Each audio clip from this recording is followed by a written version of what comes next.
I know you're all here for Umar Sulaiman. I'm here for Umar Sulaiman too. But 15 minutes inshallah and we'll be done together. As was mentioned, I actually have been looking for the answer to this question for the past couple months. And it's that a lot of people on the outside look at you thinking that you're something. You know, you're a youth director, you're a pharmacy student.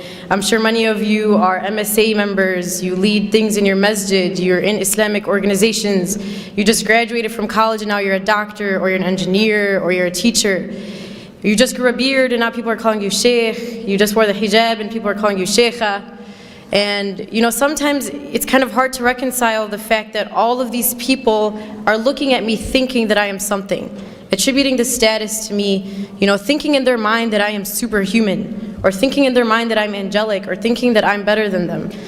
And the question comes, well, what happens when the people see something of me, but when I look at myself in the mirror, I see someone completely different? What happens when the person that people see is not who I actually believe that I am? And how do we reconcile between that? So I hope that this is a struggle that I'm not the only one facing. Does anyone kind of feel me on this? All right, alhamdulillah, that's good. I actually have a story that kind of just goes along with this. One of my halqa students actually came up to me the other day. Actually, this was a couple months ago. And she was like, so Shereen, like when you go home, like do you just eat dates and drink zamzam? And I was like, no, homegirl, I eat cereal in the morning and I eat burgers for lunch and I eat kushari for dinner. You know, I'm normal. You know, just because I'm at the masjid doesn't mean that I eat something different or I breathe a different type of oxygen than you do. And unfortunately, you know, when we work in these types of organizations or in our masjid, people start to look at you and think that you truly are not human, or that there's, you know, something superhuman about you. So that's kind of the thing that I want to address today is what do we do when we feel like the person in the mirror is different than the person that everyone else sees? So subhanAllah, you know, something that we have to do is first try to understand whether those people are two different people. Whether the person that you see in the mirror is truly different than the person that your community sees. Or whether you're just being too harsh on yourself and you truly are amazing, or whether you're thinking of yourself too highly and you really should start to reconsider some of the things you've done. And so I kind of came up with a litmus test as to what you can ask yourself to try to understand whether those two people are really two people or if they're one. And the first question that you can ask yourself is, and I want you guys to think about this, if I were to go up to someone in your community whom you work with, or if I were to go up to someone, you know, on your shura in the MSA, or someone in your masjid that you work with, or someone that you've mentored in a halaqah, or someone that you work with at work, you know, your co-resident or whatever it may be, and I were to ask them, you know, tell me about Shereen. Like, what is Shereen like? What does Shereen, when you're with Shereen, how do you feel? When these people are with you, how do they feel when you're around them? And think of that answer. If I were to go up to someone at work or someone that you work with, what would they describe you as? Okay, think about that in your mind. Now, if I were to go and ask your sibling at home, or ask your mother, or ask your father, or ask your brother, what is Shereen like to you? How do you feel when Shereen is around you? How does Shereen make you feel? Do you get a different answer? Is it that the people outside think something of you, and when you treat them a certain way, yet you go home and you treat the people at home differently? And if you find that those two answers are different, then know that there's a problem. And again, I wrote this because I need the answer, and I'm saying this to myself before anyone. My mother's in the audience and she can attest to this. But I'm sure many of us can look within ourselves and say, you know what, those two answers are different. The person that I am on the outside is different than the one I am at home. The person that the community sees of me is different than the one that my mother sees of me. You know, and the Prophet ﷺ told us, he said, خَيْرُكُمْ خَيْرُكُمْ لِأَهْلِهِ وَأَنَا خَيْرُكُمْ لِأَهْلِي. He said that the best among you are the best to your family, and I am the best to my family. Why does the hadith not say, خَيْرُكُمْ خَيْرُكُمْ, the best of you are the best to your communities? Or the best of you are the ones who give the best speeches, or the best of you are the ones who give the best halaqas, or the best of you are the best at work? Because it's really easy to be good outside. It's really easy to be nice to the people at work, because if you're not, they're going to subtweet you on Twitter. And if you're not, they're going to think you're terrible, and they're going to have this illusion of who you are, and they're going to talk bad about you. But if you do something bad to your mom, she's not going to disown you, I hope. You know, if you're disrespecting your sister, she's still going to be your sister. But if you do something bad on the outside, you can potentially ruin a relationship. And so that's why it's easy for us to be good on the outside, but it's hard to be good at home. And that's why the hadith goes that the best of you are the best to your family, because your true character comes out at home. when you've had a long day at work or a long day at school, you face a lot of difficulties, a lot of struggle, you've had a hard day, and you've tucked it in so no one sees it of you, no one sees the flaws, no one sees the weaknesses. But then you go home and you unleash the monster. You unleash the thing that's been building within you the entire day. And who do you unleash it to? The people that you should care about most. The people that deserve the most respect from you. You know, and that's what we do. So I need you guys to think about that. And Aisha radiallahu anha was asked about the Prophet ﷺ. She was asked, you know, we know that the Prophet ﷺ on the outside is amazing. Tell us about what he's like at home. We don't get to see him at home. Aisha, tell us what he's like at home. And her response was profound, not just in the way that she described the Prophet, but the fact that it came from her. She said, كَانَ قُرْآنًا يَمْشِي, that he was a walking Qur'an. He wasn't just a walking Qur'an when he was at the masjid. He wasn't just a walking Qur'an when he gave a halaqah. Not just when he was in the community. He was a walking Qur'an when he was at home too. The Qur'an that he was walking, he walked outside and he walked inside. The people who were within his home felt the same way that the people on the outside felt. That's why this is profound. That's why this is important. But I'm sure all of us are trying to be that Qur'an and Yamshi on the outside. We're trying to be that amazing halaqah giver on the outside. We're trying to be awesome to everyone on the outside, yet to the people at home we don't care. And there's a beautiful line of poetry that I read the other day, and it's scary. Listen to this. What good am I if I do not fill the plates of the ones who fed me, but fill the plates of strangers? What good am I if I do not fill the plates of the ones who fed me, yet fill the plates of strangers? What good are you if the one who raised you doesn't see anything from what she's raised you with? What good are you as the one who fed you doesn't see any of the fruits of what she's taught you?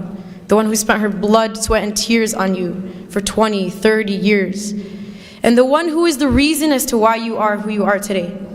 The one who helped you get there. Yet as soon as we get our degree, as soon as we can speak, as soon as we're something to the community, we forget about everyone who taught us. We forget about the people who made us who we are. So that's the first question you want to ask yourself. What does your public self look like? Versus what does your family see of you? What do the people in the community see? Versus what does your mother see? And what do your siblings see? And the second question that I want you guys to think of, and again, I'm talking to myself before anyone here, is compare what your salah looks like in the masjid, when there's a bunch of people in the congregation, versus your salah at home when the only person that can see you is Allah. When you're at the masjid, do you tend to read the longer surahs? Do you tend to pray the sunnah and then stay and do the adhkar after? And when you're at home, do you do the same? Or when you're at home, is it Qul Huwallahu Ahad and then you're done, and then you don't even pray sunnah and you don't even do adhkar, and then you move on to the next thing, right? And I'm sure if we were to think within ourselves, the answer to those two questions, at least for myself, is probably different. That when I'm outside, I'm acting a certain way, yet when I'm inside, I'm not the same. My worship in the eyes of people is not the same as my worship when it's only Allah who's watching me. And the question is, why does it matter who's watching when Allah was watching in both? Why does it matter who else is around you when Allah was always around you? And there's a very scary hadith Qudsi that Allah subhanahu wa ta'ala talks about. And He says, عَبْدِي لِمَ جَعَلْتَنِي أَهْوَنَ النَّاظِرِينَ إِلَيْكَ. He says, my slave, why did you make me the least of your worries? Why did you not care about the fact that I was watching you? He says, أَسْتَحْيَيْتَ مِنْ خَلْقِي وَلَمْ تَسْتَحْيِ مِنِّي. He says, you were embarrassed in front of my creation, but you were not embarrassed in front of me, the Creator. You were scared that people at the masjid would think you were bad, so you prayed your sunnah and you sallied longer. Yet when you went at home and I was the only one who watched you, you didn't care. You weren't embarrassed that you read Surah Al-Ikhlas and that's it. You weren't embarrassed that you didn't pray your sunnah. You weren't embarrassed that you didn't do your ithqar. Why don't you remember that I was watching you, and I was always watching you, and I am always watching you? And subhanAllah, I don't know if you guys were at the session right before this. Sheikh Tariq Mustah mentioned a beautiful story, and I'm going to share it. So if you heard it, I'm sorry that I'm repeating, but he talked about how when he was 16, you know, he became like a Quran assistant in his masjid, and he was teaching alongside of like this awesome sheikh, right? He was talking about how he was 16, teaching Quran, and he felt like a G. He was like, man, I'm like awesome. You know, I'm 16 and I'm teaching Quran to other people. And so one day, I guess he went to the masjid early, like before Fajr or something, and he went, and he found that his sheikh's car was parked outside the masjid, but all the lights were closed. So he was like, okay, that's kind of weird. And he mentioned that, you know, he had to go make wudu So he walks into the bathroom only to find that his scholar, his teacher, one who was taught by many righteous, amazing scholars before him, was on his knees cleaning the toilet of the masjid. And so Sheikh Tariq Muslih goes to him and he's like, Sheikh, like, what are you doing? You're an amazing Sheikh, you learned with this person and you learned with that, and your status is this, like, how are you on your knees cleaning the masjid? And his response was profound. He says, this is the work that the one who sees always sees. This is the work that when no one else saw you, Allah saw it. Because what we do is we love to be the one with the microphone, we love to be the one who everyone can attribute things to, we love to be the one with the title. You know, I love to be quoted, I love for people to know who I am. Yet Allah subhanahu wa ta'ala sees the things that no one else sees. The things that you thought no one saw. When you did the dishes and your mom didn't tell you thank you, Allah saw that. You know, when you picked something off the floor and no one saw it, Allah saw that. The reason why we do things in the community is because we love that recognition. We love for people to pat us on the back and say good job. We love the volunteer appreciation dinner. We love that. But realize you're not always going to get it. And sometimes it's better for you that only Allah subhanahu wa ta'ala saw it. And it could be that that deed that you did in secret that no one saw besides Allah is the reason why you enter Jannah. And everything that you've done in the public, everything that people saw, everything that was out in the open, was stuff that you did for the wrong reasons, and you never know, that may not even count for you. So this is kind of our thought process in understanding whether or not we have this problem. Now once you find out you have the problem, what do I do? What's the solution? So a couple things I was thinking about is if you feel like people are holding you up to this standard, you know, you are this and this and this, and you have this title and this title and this title, and you're amazing. Challenge yourself to live up to that standard that people are holding you to. You know, if you go home and you say, man, people think I'm great, but I'm actually not, try to actually be great. And it's not for the people. It's not for people to say, you know, Shereen Salama was great. But it's for me to improve myself so Allah can say Shereen Salama was great. For me to take the standard that you put me at and to try to actually achieve it. Not for you, but for Allah. And the second thing is that for every public deed that you do in the eyes of people, that you double that in your private life, in your private ibadah. That man, if you prayed in the masjid, try to pray at home when no one else can see you besides Allah. Try to wake up when everyone's asleep, in the dark, just you and Allah, create that relationship. And the third, and this is a dua that was taught to us by Abu Bakr radiallahu anhu. He used to receive praise, and there was this beautiful dua that he used to say. And it goes, Allahumma ghfir li ma la ya'lamun, waj'alni khayran mimma yadhunnun. Which translates to, Oh Allah, forgive me for what they do not know about me, and make me better than what they think that I am. Because it's funny, we like to cover up the fact that all of us have a hidden past. All of us have some secret, all of us have some sin, all of us have something that we've done that no one else knows. But remember that when you're being praised, that you once were in that state. Not to put yourself down, but for you to remember that Allah subhanahu wa ta'ala is the one who brought you there. And finally, and I'll conclude in reminding us that this is a journey. This by no means is something that we are going to accomplish. It's going to be a constant struggle. But at least when we die, we'll be dying on the path and struggle for the sake of Allah subhanahu wa ta'ala. So I ask Allah subhanahu wa ta'ala to make us among those who can improve upon ourselves and to make the journey to Him easy.